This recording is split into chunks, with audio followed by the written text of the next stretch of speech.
धुरंधर वृत्त न्यूज, प्रत्येक बातमी जनसामान्यांपर्यंत। अब्दुल रऊफ भाई यांच्या नेतृत्वाखाली विभागीय आयुक्त कार्यालयासमोर भोकरदनकरांचे आमरण उपोषण। मनरेगा गैरव्यवहार प्रकरणी चौकशीची मागणी। महात्मा गांधी राष्ट्रीय ग्रामीण रोजगार हमी योजना मनरेगा अंतर्गत झालेल्या कथित गैरव्यवहाराविरोधात भोकरदन येथील नागरिकांनी छत्रपती संभाजीनगर येथील विभागीय आयुक्त कार्यालयासमोर आमरण उपोषण आंदोलन छेडले आहे। या आंदोलनामुळे मनरेगा कामांमधील पारदर्शकतेचा प्रश्न पुन्हा एकदा ऐरणीवर आला आहे। अन्याय अत्याचार निवारण हक्क पर्यावरण समिती भोकरदन यांच्या वतीने सुरू करण्यात आलेल्या या आंदोलनाचे नेतृत्व समितीचे अध्यक्ष अब्दुल रऊफ भाई करत आहेत।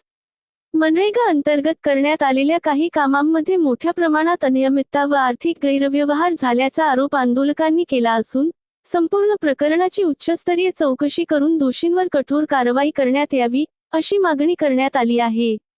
आंदोलकांच्या म्हणण्यानुसार यापूर्वी संबंधित विभागांकडे अनेक वेळा तक्रारी सादर करण्यात आल्या, मात्र अद्याप कोणतीही ठोस कारवाई झालेली नसल्याने न्याय मिळवण्यासाठी आमरण उपोषणाचा मार्ग स्वीकारावा लागल्याचे त्यांनी सांगितले।